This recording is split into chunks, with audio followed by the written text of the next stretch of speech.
All right, welcome. So today we are exploring the jump back from Pincha Mayurasana, the forearm balance. We'll look at why this is such a key movement in the context of the Ashtanga Intermediate series, and I'll show you how to perform it correctly and what to do if it's not immediately accessible. It is, after all, this whole cascading sequence of movements and energetic forces that need to flow together with perfect timing in order for you to land at the correct destination. And because it all happens so quickly, it can be a very difficult movement to really break down and identify where you might be going wrong. So the movement pattern that we see here, taking the shoulders forward while they carry almost all the weight of your body, is really significant because it helps prepare for postures like Dandasana.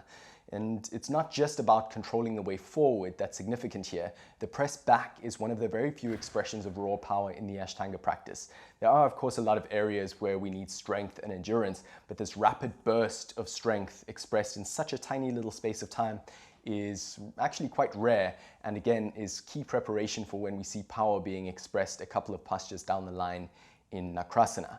Needless to say, you'll need to be very strong coming off the bottom of this movement if you hope to lift out of Dandasana as well. So the jump back is really essential work that should be honored, and just kicking up to Pincha, staying the 5 breaths, and then climbing down slowly really shouldn't be seen as the criteria for progressing past this part of the sequence for the vast majority of students. Stability in Pincha Mayurasana is obviously a core component to working on this, and for that you'll need to have fairly open shoulders so they can align directly above the elbows, and that way you won't be expending a lot of energy through the muscles at the shoulder girdle while you hold the pose. Tuck the tailbone to straighten the curve of your lower back and stabilize the middle of the body. Legs always active with pointed toes. And it's really worth just developing the stability here to where it feels like you could kind of stay forever.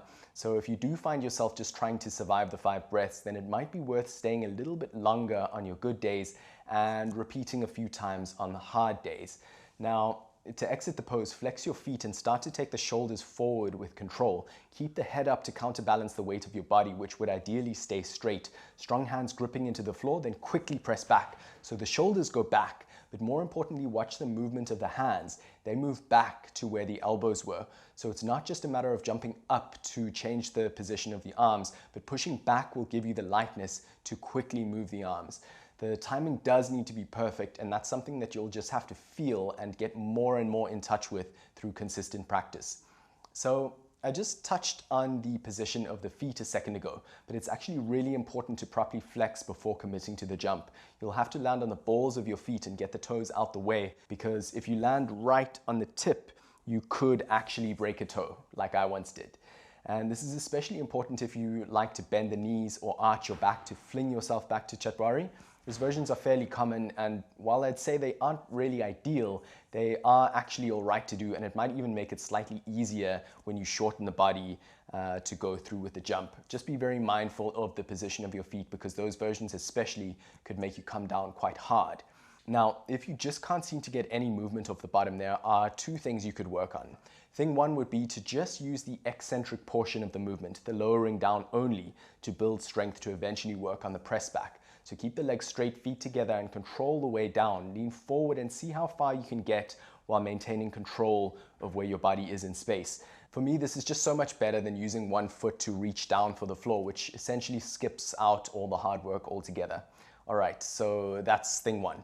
Thing 2 would be probably best to try outside the context of your practice, and that would be to set up a low plank position, tailbone tucked, resting on the forearms with the shoulders just above the elbows. Then come forward and allow yourself to lower down naturally, then powerful press back and quickly move the hands back to your Chaturanga position. So that's forward and down, and then quickly press back. This exercise should really just help you get a feel for the movement. So go through it a few times and then try to implement that same action for your jump back from Pincha Mayurasana when you practice it the next day.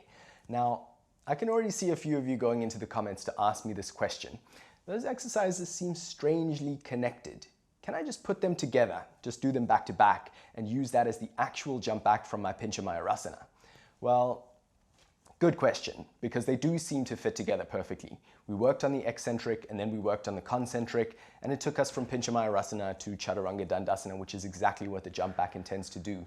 So I suppose my answer to the question would be yes, of course you can. But only once or twice, because really as soon as you're able to do these perfectly in sequence, you should be working on getting the timing correct to do the full jump back from Pincha.